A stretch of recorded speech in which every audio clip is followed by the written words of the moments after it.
something in the first weeks after his diagnosis that stuck with me.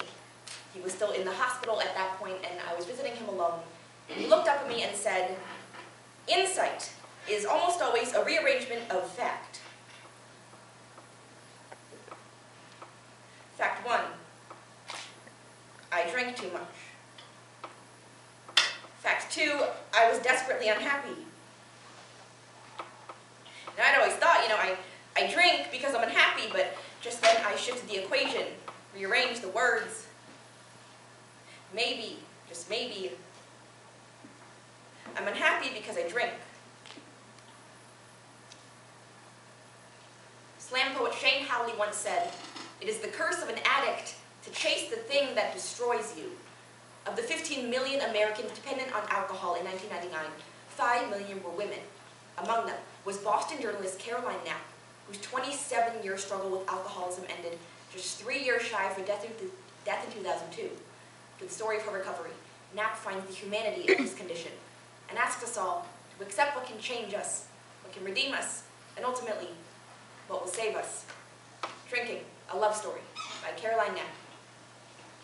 I had my first drink at age 12 or 13, and I know I was getting drunk at least periodically by my sophomore year of high school. I also drank with my father, but that didn't start until I was 19. See, I grew up scared of my father. Not because he was, violent, but because he had this intensity. He was a prominent psychological analyst and had a probing manner. We didn't talk much, but when we did, he always wanted to know something, How are you? How are you feeling? Communication with him always felt so stunted that way. But alcohol was a safer kind of connection.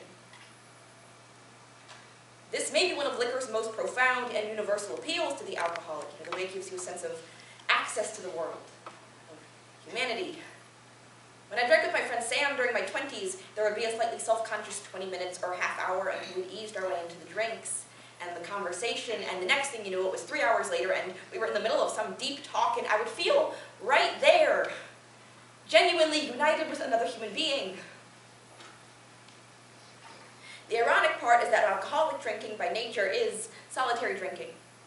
You think you're drinking to have fun or be more sociable or more relaxed, but you're also drinking to shut down, to retreat. It's enormously self-protective. There are mornings when it would occur to me, lying in bed with a hangover, that I've been out with friends all night and hadn't really had a moment of conversation that felt genuine. Hadn't really made eye contact with them. It was like that. I could spend an evening sitting in a circle with 2 people and no one at the same time.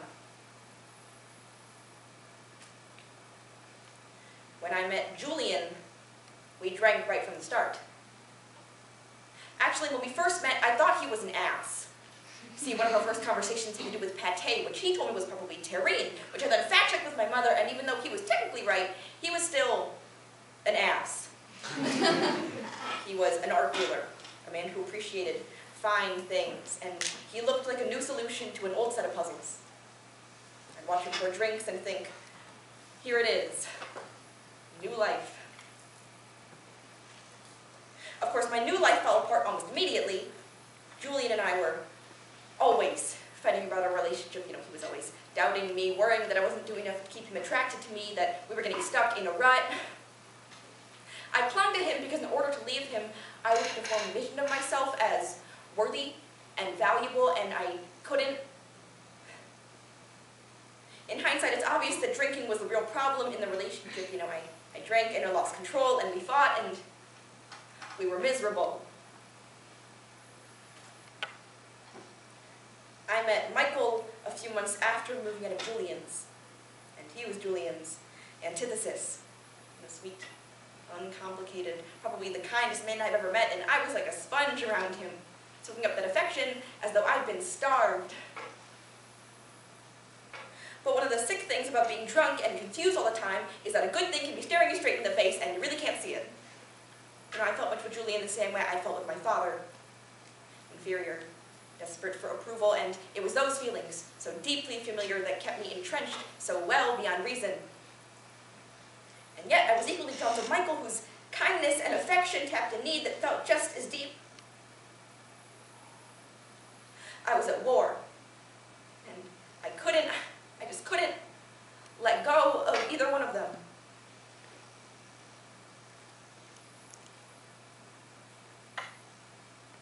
About a year into this Michael Julian drama, I got pregnant. I didn't know which one was the father. After the abortion, I felt ashamed and sorry for myself and just plain overwhelmed that I got drunk one night and accidentally created a life. And then a year later, my father died. And a year after that, my mother was gone too, and I found myself drowning in circumstances and liquor. And I told myself, I drink because I'm unhappy, but really, I'm unhappy because I drink. I'm unhappy because I'm an alcoholic. And when people talk about the human cost of alcoholism, they tend to focus on the numbers, and the numbers are only going up because that's just how drinking works. Your life gets ugly, so you drink more, and your life gets uglier still, and the cycle goes on, and in the process you become so isolated and lost, stuck in the circle of your own duplicity and rationalization and confusion, and suddenly you are smack in the middle of a dance of addiction and you can't find your way off the floor. Or you're in an elevator going down, and once you hit bottom, you either choose AA and rehab and change, or you're done.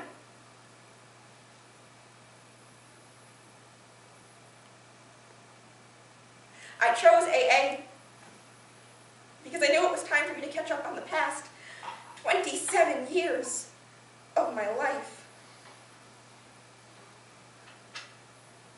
During my first year of sobriety, a woman at a meeting raised her hand and said that her brother had died suddenly several days earlier. She was still shell-shocked and disbelieving, but she talked about what it was like to go through the experience without a drink. How painful it was, but also how grateful she felt to be present, available to her family, capable of feeling a full range of emotions. When people talk like that about their deepest pain, a stillness falls over the room, a quiet that's so deep and so deeply shared.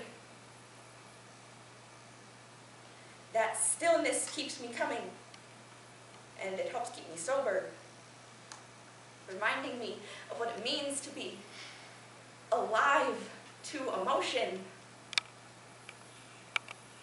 what it means to be human.